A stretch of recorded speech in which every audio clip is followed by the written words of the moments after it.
Меня зовут Анатолий, и 30 лет я думал, что знаю свою жену. Всю свою жизнь я провел на вахте на севере, отправляя домой каждую копейку. Я верил, что мы строим наше общее будущее, пока сердечный приступ не уложил меня на больничную койку. И случайное СМС на ее телефоне не разрушило все. Чайник на веранде свистел так надрывно, будто хотел предупредить о чем-то.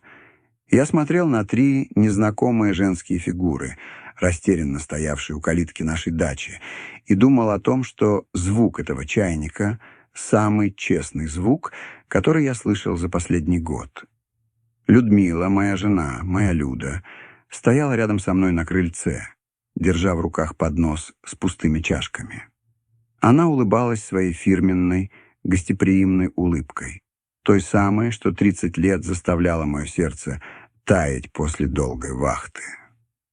«Толечка, чего же ты?» — проворковала она. «Гости приехали, а ты молчишь. Проводи людей в дом». Она не знала, что это мои гости. Женщины мялись у входа. Одна, полноватая и светловолосая, в цветастом платье, прижимала к себе сумочку. Вторая, худая и темноволосая, с короткой стрижкой, смотрела с недоумением то на меня, то на наш недостроенный второй этаж. Третья, самая молодая, с испуганными глазами олененка, просто смотрела в землю. Марина из Саратова, Светлана из Воронежа и Ольга из Краснодара. Я знал их имена, их истории, их финансовые проблемы. Я знал о них все. Они обо мне ничего, кроме имени. «Анатолий Петрович?» — робко спросила полноватая Марина. Людмила сказала: «Вы хотели с нами познакомиться. Наш благодетель». Люда обернулась ко мне, и в ее глазах мелькнул едва заметный укор. Мол, что за цирк ты устраиваешь? Я должен был подыграть, сказать что-то вроде: «Да, да, проходите, милые дамы, я тот самый анонимный меценат». Но слова застряли в горле. Вместо этого я посмотрел прямо в глаза своей жене. 30 лет я смотрел в эти глаза и видел в них любовь, верность и тихую пристань, куда я возвращался после ледяного ада севера. А сейчас я видел в них лишь холодный, спокойный расчет. Она еще не понимала, что игра окончена. Она думала, что это очередной ее спектакль, где мне отведена роль статиста. Я сделал шаг вперед, к женщинам. «Проходите, пожалуйста». Мой голос прозвучал глухо и незнакомо. «Только я не благодетель. Я муж Людмилы. И, кажется, нам всем нужно очень серьезно поговорить». В этот момент улыбка на лице Люды дрогнула. Всего на секунду. Но я это увидел. А потом она снова превратилась в само радушие, всплеснув руками. «Ох, Толя, шутник! Вечно ты со своими шутками! Ну что, дамы, заждались? Проходите, я как раз пирог с яблоками испекла». Она двинулась в дом, уверенная, что одним своим обаянием развеет неловкость. Но никто не сдвинулся с места. 3 женщины смотрели на меня, я смотрел на них, и над всем этим продолжал истошно свистеть чайник. И в этой звенящей тишине, под этот свист, я мысленно вернулся на год назад. Туда, где все только начиналось. В тот самый день, когда первый крошечный камушек сомнения покатился вниз, чтобы через год вызвать лавину, готовую похоронить под собой всю мою жизнь. Я лежал на верхней шконке, в нашей бытовке, за 3000 километров от дома. За окном выла пурга, а в ушах стоял гул Буровой. Обычный вечер на вахте в Сургуте. Мы с мужиками пили дешевый чай из пакетиков и вяло переругивались, чей город лучше. Я, как обычно, молчал. Что им рассказывать про свою Рязань? Про то, что меня там ждет лучшая в мире женщина? Они бы не поняли. Для них жена была чем-то вроде фонового шума. Звонит, просит денег, жалуется на детей. Для меня Люда была центром вселенной. Я работал здесь, на этом проклятом морозе. Только ради нее. Ради нашего дома, ради дачи, которую мы строили, ради ее спокойной улыбки. Телефон пиликнул. СМС. Зарплата зачислена. Я тут же открыл банковское приложение. Сумма приличная, северные надбавки, переработки. Не раздумывая, я перевел почти все на карту Люды, оставив себе 1010 на сигареты и всякую мелочь до конца вахты. Так было заведено. Она — наш семейный казначей. Я ей доверял больше, чем себе. «Людочка, деньги отправил». «Люблю целую», — набрал я сообщение. Ответ пришел почти мгновенно. «Получила, родной. Береги себя. Жду не дождусь». Я улыбнулся и закрыл глаза, представляя ее. Как она сейчас сидит в нашей уютной кухне, пьет свой травяной чай и составляет список покупок. В моей голове она всегда была такой тихой, домашней, созданной для уюта. Я и представить себе не мог, что в эту самую минуту, получив мои деньги, она открывает свой блокнот, где аккуратным почерком расписан бюджет не одной, а 3 других семей, и начинает свой вечерний обзвон. Месяц на вахте тянется, как резиновый. Это не жизнь, а отбывание срока между 2 периодами настоящей жизни. Дни сливаются в один бесконечный гул генераторов, скрежет металла и вкус остывшего чая. Единственное, что держит на плаву, это обратный отсчет. Осталось 10 дней, 5, 2, и вот, наконец, день отъезда. Дорога домой — это особый ритуал. Сначала тряска в Урале по бездорожью до ближайшего города, потом 2 суток в плацкартном вагоне. Мужики по этому случаю обычно устраивают маленький праздник, достают припасы, травят байки, играют в карты. Я в этом участвовал редко. Мне хотелось поскорее смыть с себя эту вахтовую жизнь, как въевшуюся грязь, и погрузиться в тишину. Я забирался на свою верхнюю полку, втыкал в уши наушники и смотрел в окно на мелькающие леса и деревеньки. Я ехал домой. К Люде. Она всегда встречала меня на перроне, в любую погоду. Выходила из толпы, и мир сразу обретал краски. Я спускался со ступенек вагона, уставший, заросший щетиной, пахнущий поездом, а она обнимала меня так, будто мы не виделись вечность. В этот раз все было как обычно. Ее теплые руки на моей шее, знакомый запах ее духов, тихие слова. «Наконец-то, родной». Я так соскучилась. Дома меня ждал борщ. Настоящий, наваристый, со сметаной. Не та баланда, которой нас кормили в столовой. Я сел за стол на нашей уютной кухне и почувствовал, как напряжение последних недель медленно отпускает. Люда сидела напротив, подперев щеку рукой, и смотрела на меня своими ясными глазами. «Ну, рассказывай, как вы там?» — спросила она.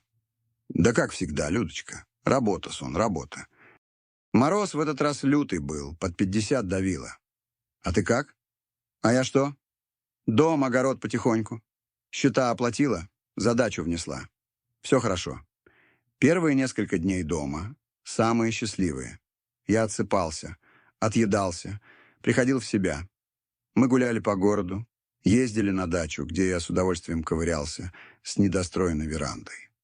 Вечерами смотрели телевизор или просто разговаривали.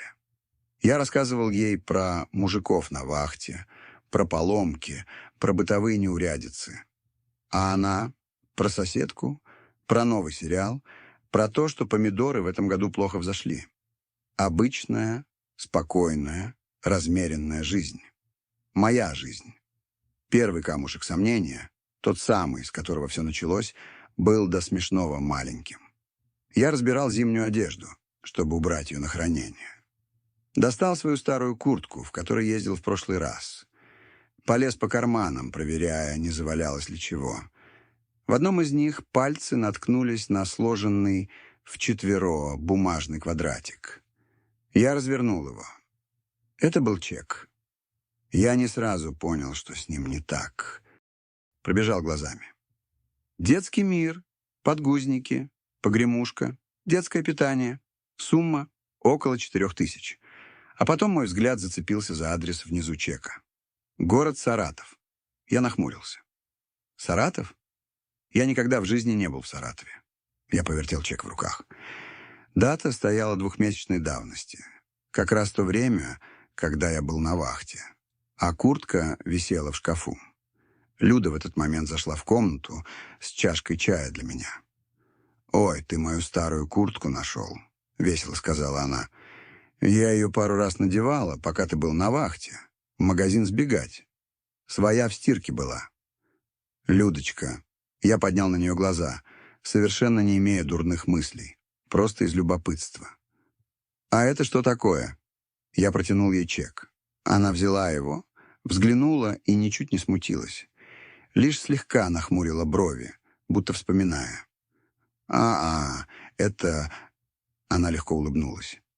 «Помнишь, я тебе рассказывала про мою одногруппницу, Маринку, которая одна осталась с ребенком, муж бросил.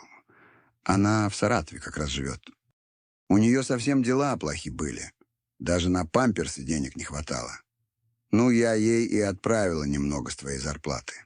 А она, гордая, прислала мне чек, чтобы я видела, что она потратила деньги на малыша, а не на себя. Я его, видать, в карман и сунула, да и забыла. Она говорила так просто и естественно, что у меня не возникло ни тени сомнения. Наоборот, сердце затопило волна нежности и гордости. Вот она, моя Люда. Скромная, тихая, а с какой большой душой. Мало того, что наш дом в идеальном порядке держит, так еще и чужим людям втайне помогает. «Ты у меня святая, Людочка», — сказал я, обнимая ее. «Даже мне ничего не сказала». «Да что там говорить», — она прижалась ко мне. «У людей горе, а у нас, слава богу, все есть. Не обеднеем ведь, правда?» Я поцеловал ее в макушку. «Не обеднеем. Конечно, не обеднеем». И я собственными руками убрал этот первый тревожный звоночек обратно в самый дальний ящик своего сознания, даже не поняв, что он прозвенел. Я смотрел на свою жену и видел перед собой ангела. А нужно было присмотреться к деталям. Например, к тому, что чек был не сфотографирован и прислан в мессенджере, а самый настоящий, бумажный. Будто его привезли лично. Но кто же думает о таких мелочах, когда полностью доверяет человеку? Время межвахтового отпуска пролетело, как один день. 30 дней дома — это много, когда считаешь их на севере, и ничтожно мало, когда ты уже здесь. И вот я снова в поезде, только теперь он увозит меня от дома, от Люды, от запаха ее пирогов. Вагон качается, за окном проплывает унылый осенний пейзаж, а в душе знакомая тоска. Напротив меня сидел Семен, мой сменщик и приятель. Мы с ним уже лет 10 мотались на эту вахту. Мужик он был простой, немногословный, но наблюдательный. Мы пили чай в классических подстаканниках и лениво перекидывались словами о том, о сём, о ценах на солярку, о новом начальнике участка, о том, как бездарно пролетел отпуск. Моя-то опять заладила. «Бросай ты этот север, найди работу здесь», — вздохнул Семен, отхлебывая горячий чай. «А что я здесь найду? Сторожем за 15 тысяч? Легко ей говорить, она моих денег не считает». «Люда у меня не такая», — с гордостью сказал я. «Понимает все. Никогда лишнего слова не скажет. Знает, что я для семьи стараюсь». Семен хмыкнул, посмотрел на меня с прищуром. «Оно и видно, что ты своей доверяешь. Слушай, а я Люду твою видел недавно. Месяца полтора назад?» Я удивленно поднял брови. «Где это ты ее видел?» «В Воронеже. Я к матери ездил. У нее сердце прихватило. На вокзале ее встретил. Она из книжного выходила? Или канцелярского? Ну, где тетрадками торгуют». Я усмехнулся. «Да не, Семен, ты обознался. 100%. Она в это время у сестры в деревне была. Под Тамбовом. Помогать ездила. У них там крыша протекла». Семен пожал плечами, но от своей версии не отступил. «Не знаю, Толь, насчет деревни, но женщина была вылитая твоя Люда. Один в один. Я еще окликнуть хотел, да она в такси прыгнула и уехала. Я еще тогда удивился, думаю, чего это она в Воронеже забыла, да еще и с пакетом тетрадок. Зачем ей тетрадки-то? У вас же детей-школьников нет. Слова Семена неприятно царапнули где-то внутри. Я помнил тот период. Люда действительно уезжала на неделю. Звонила от сестры, жаловалась на плохую связь, рассказывала, как они с зятем шифер на крышу таскают. Все сходилось. А Семен? Да что Семен? Стареет, зрение уже не то.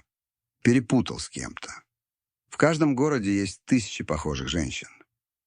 «Перепутал ты, Сем», — уверенно повторил я.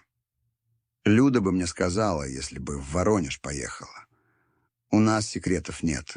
Наверное, просто похожа была.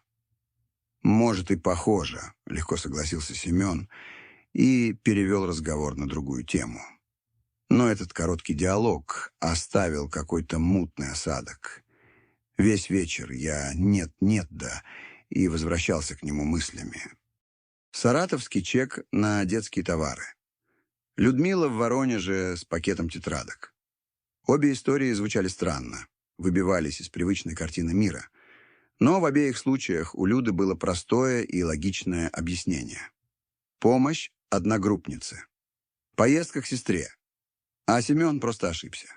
Я тряхнул головой, отгоняя дурные мысли. 30 лет жить с человеком душа в душу, чтобы потом из-за чепухи начать подозревать? Это глупо. Я доверял своей жене. Точка.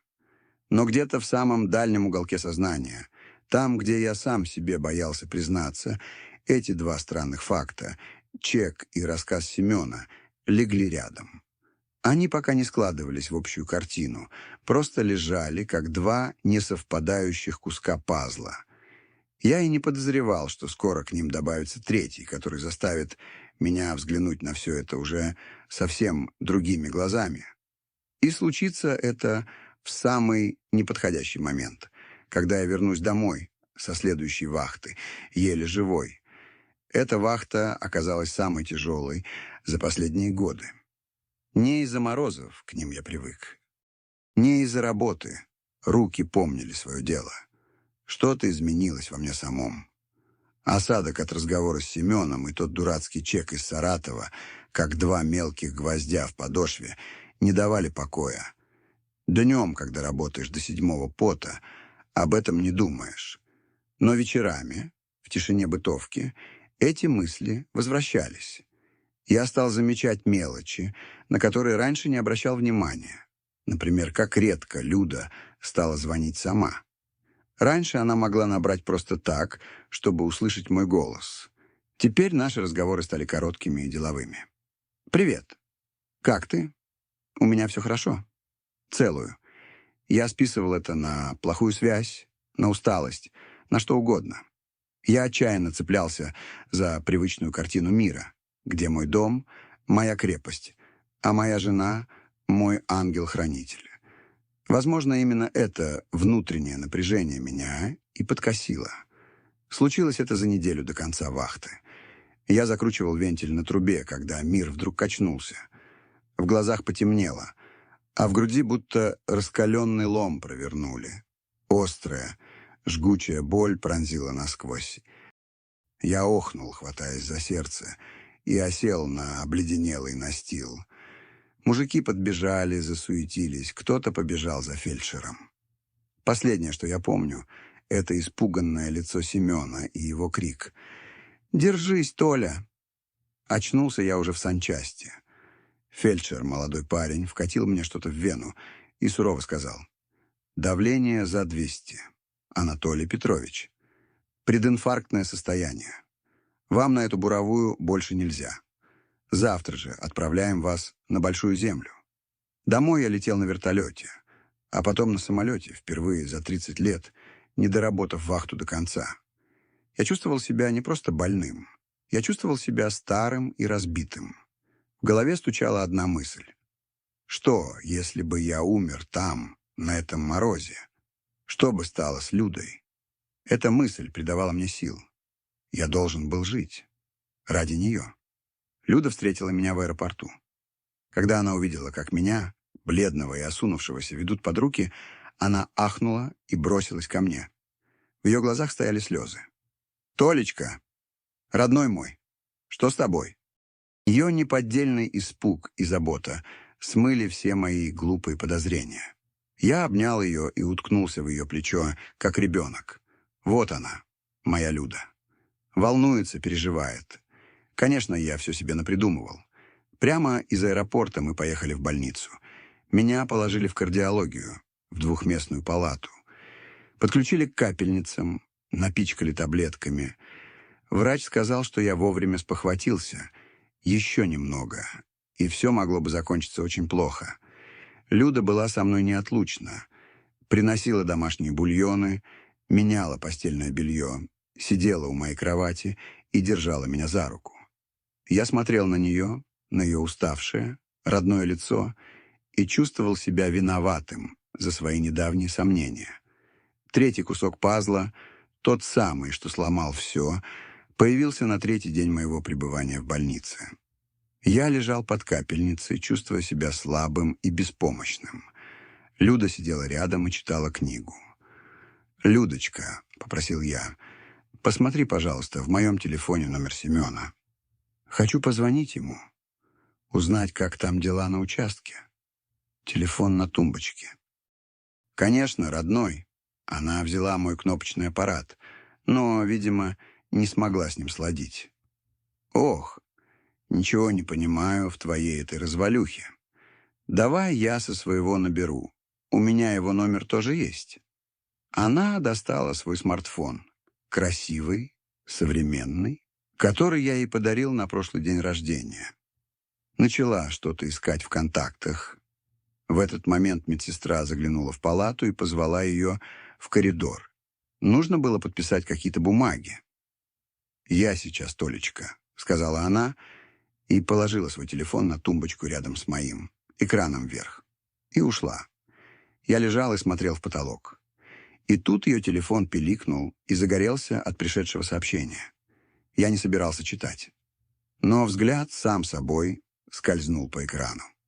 И застыл. Наверху экрана, в превью сообщения, было написано: «Ольга, Краснодар. Людочка, как здоровье Анатолия Петровича? Мы тут все свечки ставим. Перевод получила, спасибо. Он точно ничего не заподозрит». Я смотрел на эти строчки и не мог вздохнуть. Воздух кончился. Слова «Ольга Краснодар», «Здоровье Анатолия Петровича», перевод, «не заподозрит», они молотками вбивались в мой мозг, разнося вдребезги тот мир, который я строил 30 лет. Чек из Саратова. Поездка в Воронеж, а теперь сообщение из Краснодара. 3 разных города, 3 разных истории. И везде моя Люда и мои деньги. В этот момент в палату вернулась она, улыбающаяся, спокойная. «Ну вот, все подписала. Так, на чем мы остановились? Ах, да. Номер Семена». Она взяла свой телефон. Экран погас. А я продолжал смотреть на нее. Только теперь я видел нелюбящую, заботливую жену.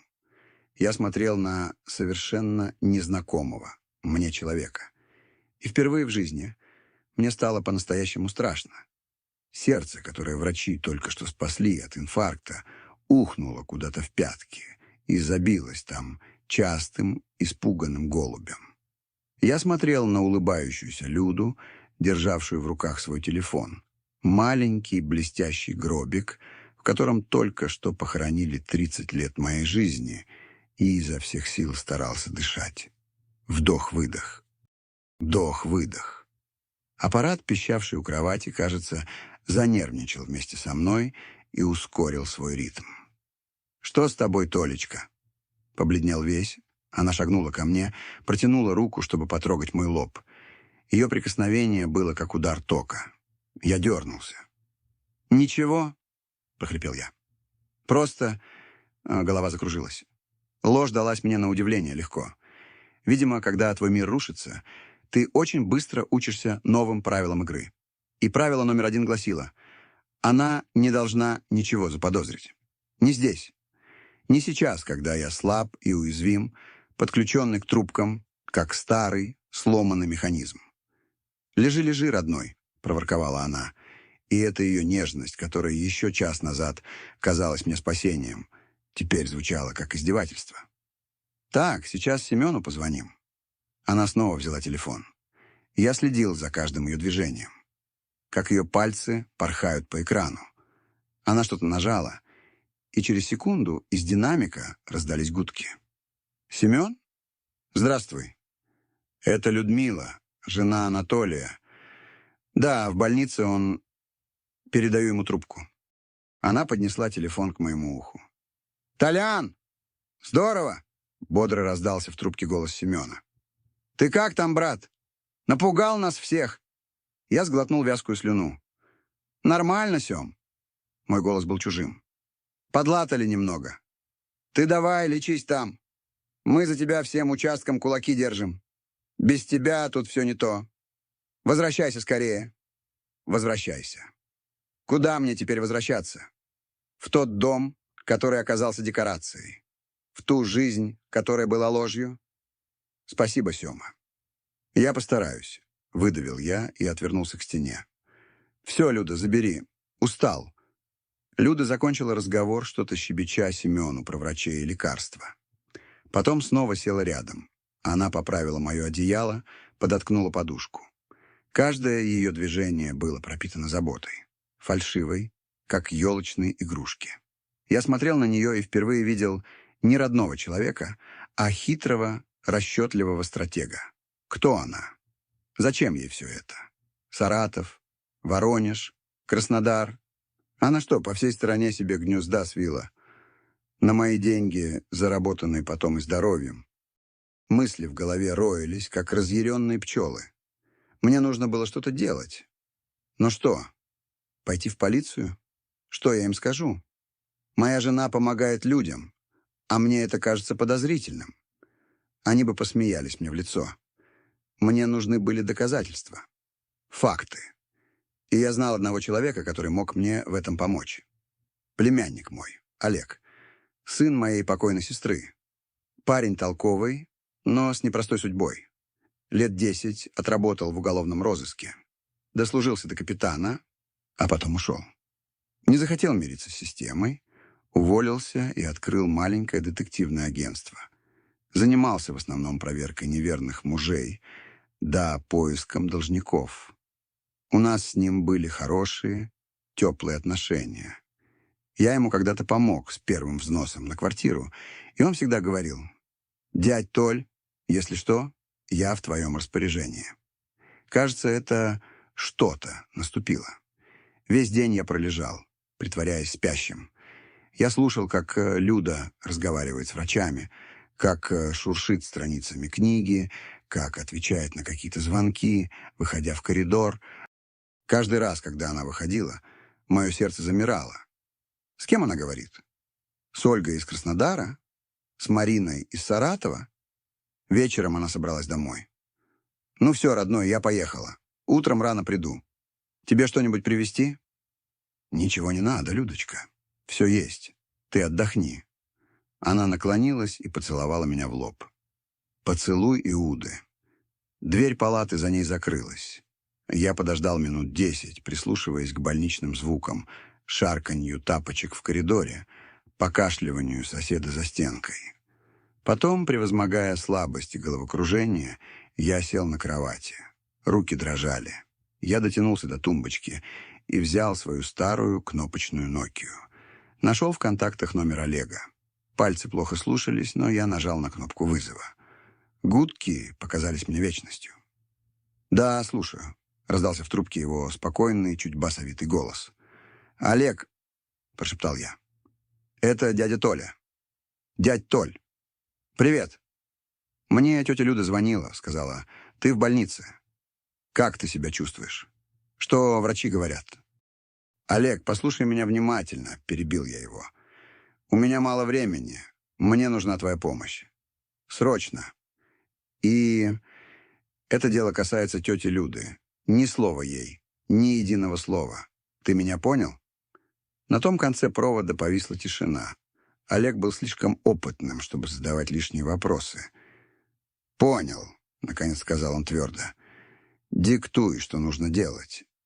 В трубке на несколько секунд повисла тишина, густая, как больничная ночь. Я слышал только свое прерывистое дыхание и ровный, спокойный выдох Олега. Он не переспросил, не ахнул. Он просто переваривал информацию. «Ясно», — сказал он наконец, и в этом одном слове было больше профессионализма, чем во всей нашей местной полиции. «Значит так, дядь Толь. Первое и самое главное — твое поведение. Ты — больной человек, которого чуть не унес инфаркт. Ты слаб, ты напуган, ты полностью зависишь от ее заботы. Никаких вопросов, никаких косых взглядов, никаких подозрений. Ты должен быть для нее прозрачным. Понял?» «Понял», — прошептал я. «Второе. Мне нужна вся информация, что у тебя есть. Любые мелочи. Имена, города, обрывки фраз. Тот чек из Саратова, рассказ Семена, сообщение на телефоне. Давай по порядку». И я начал говорить. Шепотом, постоянно оглядываясь на дверь, я рассказал ему все. Про чек на подгузнике и одногруппницу Маринку. Про Семена, который якобы обознался в Воронеже. Про сообщение от Ольги Краснодар и фразу «Он точно ничего не заподозрит». 30 лет совместной жизни, которые я считал монолитом, на моих глазах рассыпались на 3 города, 3 имени и одну большую ложь. Олег молча слушал, лишь изредка вставляя короткие вопросы. «Точная дата на чеке? Номер телефона Семена есть? Что-то еще было на экране, кроме имени и текста?» «Все», — выдохнул я, когда закончил. «Это все, что я знаю. Олег, она ведь не могла...» «Дядь Толь, мягко, но твердо прервал он меня. Сейчас никаких выводов, только факты. У меня есть 3 зацепки. Саратов, Воронеж, Краснодар. Этого для начала достаточно. Я начну пробивать по своим каналам. Соцсети, базы данных. Постараюсь найти этих женщин. Но это займет время. Тебе нужно просто лежать, лечиться и играть свою роль. Я буду звонить тебе сам на эту Нокию. Всегда в одно и то же время. Поздно вечером, когда ее не будет рядом. «Хорошо», — кивнул я, хотя он и не мог этого видеть. «Держись, дядя. Мы разберемся». Он повесил трубку. Я медленно опустил телефон на тумбочку. Тело било мелкая дрожь, но в голове впервые за последние сутки наступила звенящая ясность. У меня был план. У меня был союзник. Война началась. Я лежал с закрытыми глазами и пытался собрать в кучу свои воспоминания о Люде. Не о той, что сидела у моей кровати, а о настоящей. И в памяти вдруг всплыл один давний разговор. 5 лет назад это было. Мы сидели на кухне, и по телевизору шел сюжет про какого-то проворовавшегося чиновника. «Вот дурак», — сказала тогда Люда, помешивая чай. «Иметь такие возможности, такие деньги, и так бездарно все спустить. У людей есть власть, а ума нет, как ей распорядиться. Я бы...» Она тогда на секунду задумалась, и глаза ее странно блеснули. «Я бы целую систему выстроила, чтобы каждая копейка на пользу шла, чтобы все было под контролем, как часы». Я тогда посмеялся. «Ну ты у меня и стратег, Людочка. Тебе бы страной управлять». Она тогда только отмахнулась, мол, мечты, мечты. А я сейчас понял, что это были не мечты. Это был бизнес-план. Она не просто воровала мои деньги. Она строила свою маленькую империю. Империю, где она была королевой, серым кардиналом и верховным судьей. Империю, которая давала ей то, чего не мог дать я и наша тихая, размеренная жизнь в Рязани — власть. На следующее утро она пришла, как всегда, с улыбкой и термосом домашнего куриного супа. «Ну как, мой больной, ночью спал?» «Спал, Людочка». Я выдавил из себя слабую улыбку. «С тобой рядом я всегда сплю спокойно». Я ел ее суп, смотрел, как она заботливо поправляет мне подушку, и играл свою роль. А сам наблюдал. Я видел, как ее пальцы нервно теребят край телефона, лежащего в кармане халата. Видел, как она, думая, что я дремлю, быстро строчит кому-то сообщение, и на ее лице появляется сосредоточенное, почти хищное выражение. Ближе к обеду ей кто-то позвонил. Она посмотрела на экран, быстро сбросила вызов и вышла в коридор. Вернулась через 5 минут, слегка взволнованная, но с горящими глазами. «Да так? Подруга звонила?» — бросила она в ответ на мой вопросительный взгляд. «Вечно у нее проблемы какие-то. Все сама решить не может». Она говорила о подруге, а я слышал другое. Я слышал восторг человека, который только что решил сложную задачу. Адреналин игрока, сделавшего удачную ставку. Она не просто помогала. Она упивалась своей незаменимостью и своей властью над чужими судьбами. И этот азарт, эта жажда контроля были, кажется, посильнее любой жажды денег. Больничные дни тянулись, как серый, липкий кисель. Каждый день был похож на предыдущий. Утренний обход, уколы, безвкусная каша, капельница и Люда. Она приходила ровно в 10, уходила ровно в 8. Она была безупречна. Идеальная, заботливая жена. Она читала мне газеты, рассказывала городские новости, кормила с ложечки, когда у меня не было сил. Любой, кто посмотрел бы на нас со стороны, увидел бы картину трогательной семейной преданности. А я видел театр.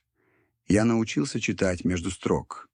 Я слушал не то, что она говорит, а как. В ее голосе, когда она спрашивала о моем здоровье, не было настоящей тревоги.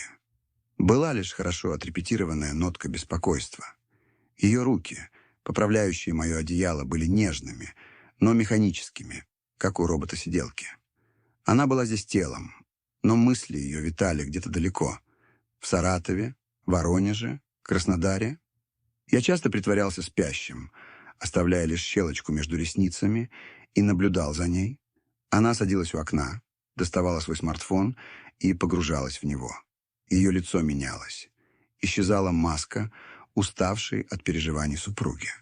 Появлялось сосредоточенное, деловое выражение. Она быстро печатала, хмурила брови, иногда на ее губах появлялась тень довольной улыбки. Она работала. Управляла своей невидимой империей прямо у койки своего больного мужа. Однажды я стал свидетелем сцены, которая прояснила для меня еще один аспект ее мотивации. Она вышла в коридор, чтобы поговорить по телефону, но дверь осталась приоткрытой. Я слышал обрывки ее фраз. Голос был тихий, вкрадчивый, полный сочувствия. «Светочка, я понимаю, все понимаю. Да, ситуация сложная. Ты же знаешь, Анатолий Петрович сейчас сам в очень тяжелом состоянии, на волоске был.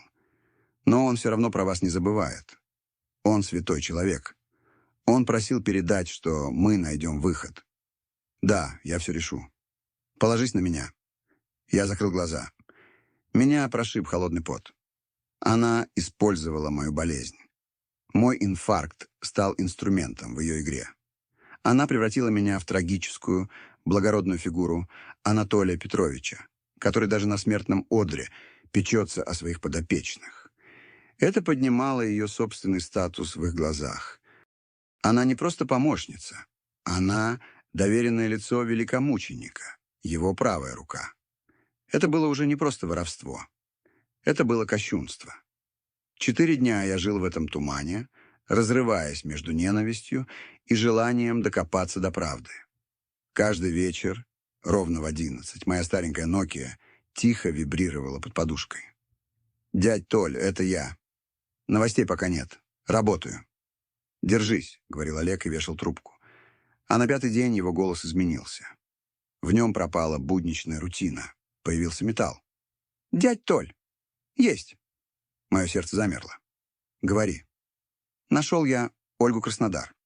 Фамилия Панина. 42 года, разведена, 2 детей-школьников. Пробил ее по соцсетям. Обычная женщина, работает медсестрой в поликлинике. Ничего особенного, кроме одного. Год назад она купила 2-комнатную квартиру в новостройке на окраине Краснодара. Я молчал. Воздуха снова не хватало. Квартира. На мои деньги была куплена квартира. «Это не все», — продолжил Олег. «Я нашел ее страницу в «Одноклассниках». Там целый фотоальбом под названием «Наш новый дом». А под одной из фотографий, где она с детьми стоит на фоне голых стен, подпись: «Спасибо нашему ангелу-хранителю А.П. за этот невероятный подарок. Мы будем молиться за ваше здоровье всю жизнь». Дата: год и 2 месяца назад. Ангел-хранитель. А.П. Анатолий Петрович. «Дядь Толь, ты слышишь меня?» Я слышал. Я слышал, как рушится последний кирпичик в фундаменте моей старой жизни. Я вспомнил тот период. Год назад. У нас тогда сорвалась поездка на море, потому что Люда сказала, что нужно срочно помочь ее сестре с ремонтом. И почти все наши сбережения ушли туда.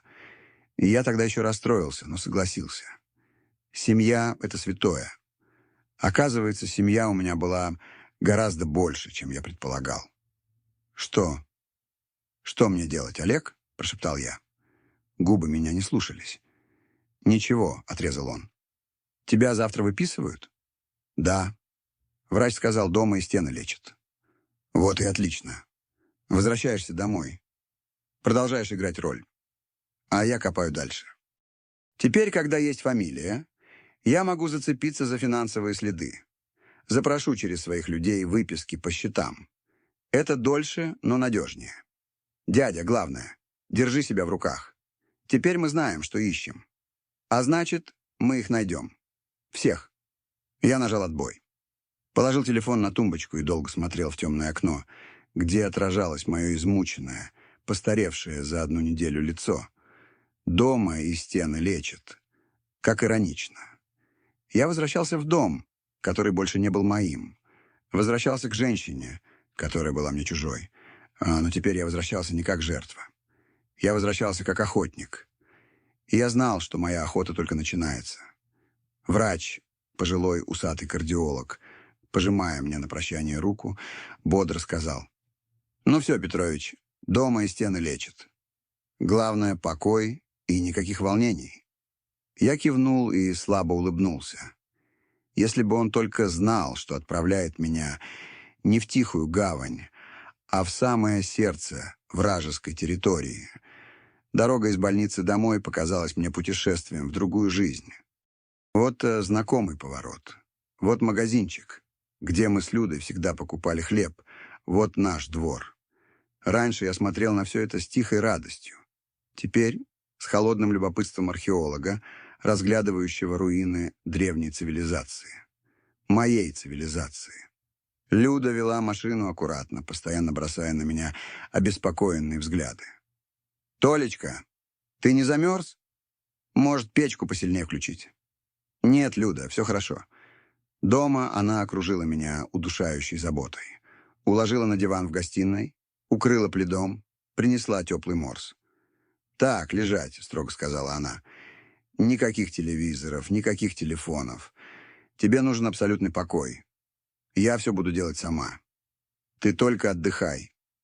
Она забрала с журнального столика мой основной мобильный телефон и унесла его в спальню.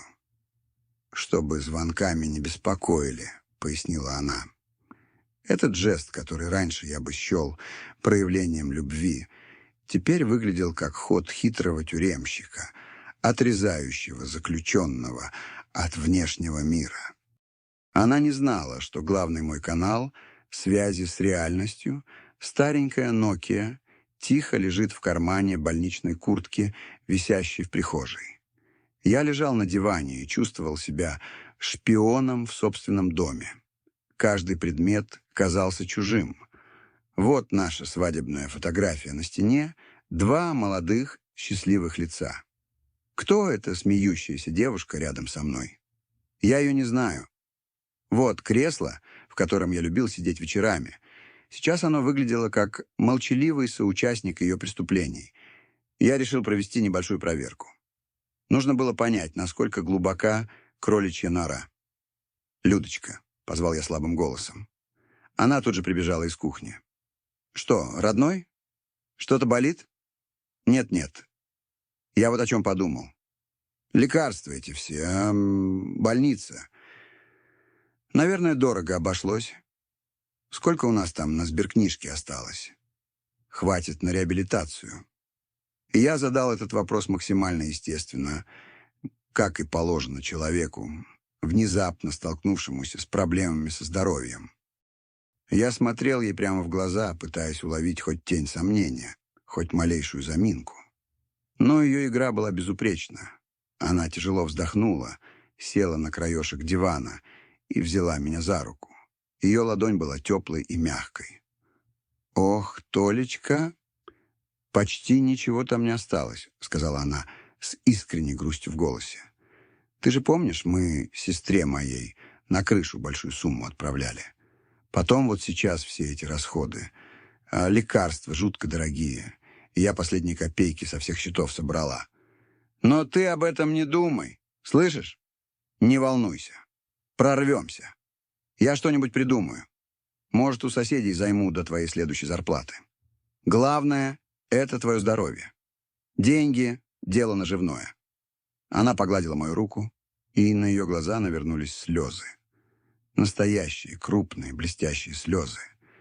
Я смотрел на эту сцену, достойную лучшего театра, и внутри у меня все похолодело. Она не просто врала, она делала это виртуозно, с чувством, с полной самоотдачей. Она оплакивала деньги, которые сама же и украла, и делала это так убедительно, что я на секунду сам чуть ей не поверил. Вечером, дождавшись, когда она уснет, я на цыпочках прокрался в прихожую. Сердце колотилось о ребра, как сумасшедшее. Я вытащил из кармана куртки свою Нокию и заперся в туалете. Ровно в 11 раздалась тихая вибрация.